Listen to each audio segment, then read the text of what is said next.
Shalom, sahabat yang baik hati. Salam sehat selalu bagi kita semuanya. Marilah kita bersatu di dalam doa. Kasih karunia dan damai sejahtera dari Allah Bapa dan dari anaknya Tuhan Yesus Kristus kiranya menyertai kamu sekalian. Amin. Firman Tuhan bagi kita pada hari ini dari Roma 7 ayat 15 sampai ayatnya yang ke-25. Marilah kita membacanya secara lengkap di tempat kita masing-masing. Saya baca ayat 15 dan 16. Sebab apa yang aku perbuat, aku tidak tahu.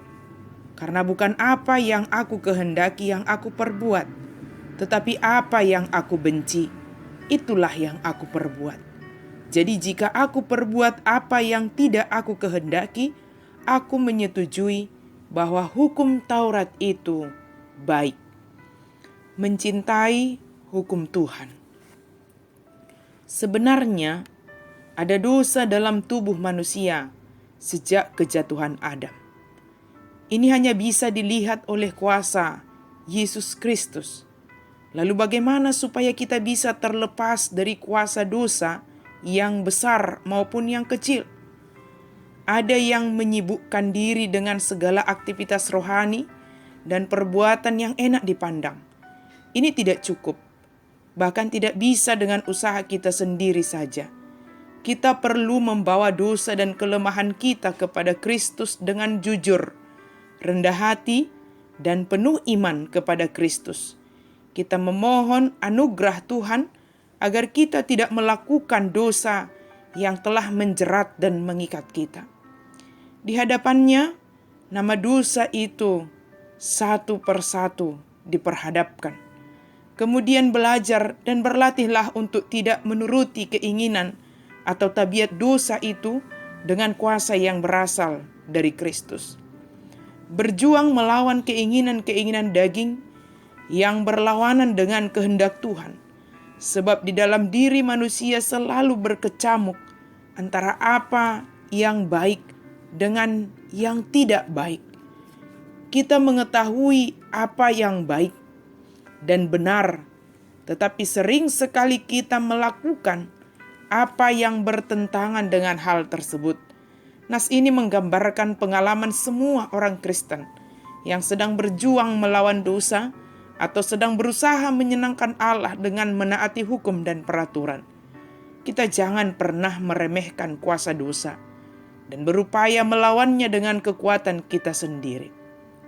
Iblis adalah penggoda yang licik, dan kita memiliki kemampuan yang mengagumkan untuk berdalih.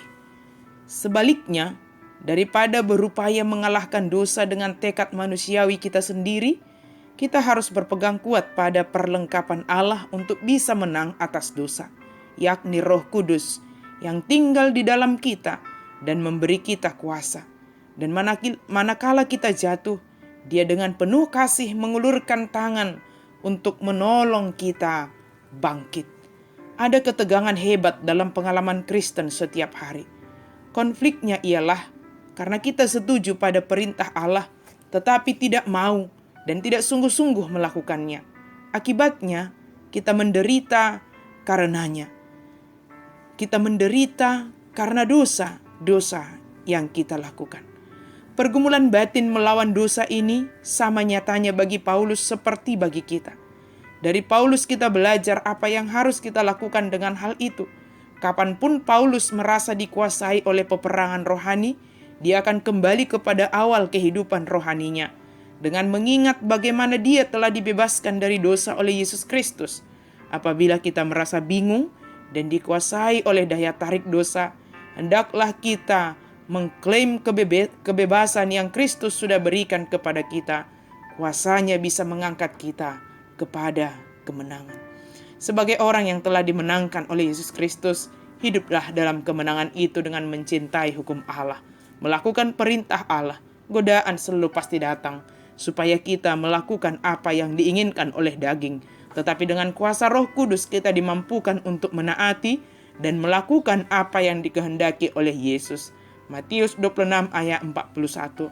Berjaga-jagalah, dan berdoalah supaya kamu jangan jatuh ke dalam pencobaan. Roh memang penurut, tetapi daging lemah. Amin. Mari kita berdoa. Terima kasih Tuhan, Engkau sungguh sangat baik kepada kami. Biarlah Engkau mencurahkan Roh Kudus-Mu bagi kami. Penuhi hati dan pikiran kami dengan Roh-Mu yang kudus ya Allah. Sehingga dengan kuasa Roh Kudus, kami dimampukan untuk mengalahkan segala godaan-godaan keberdosaan. Kami boleh menyucikan, kami boleh bersih dari setiap ketidakbaikan dari dalam hati kami. Sehingga kebaikan-kebaikan yang memenuhi hati dan pikiran kami, dan apa yang Engkau kehendaki, itulah yang kami kerjakan. Mampukan kami Tuhan untuk mencintai hukum-Mu dengan melakukannya, menaatinya dengan sungguh-sungguh. Dalam nama Yesus kami berdoa dan bersyukur. Amin.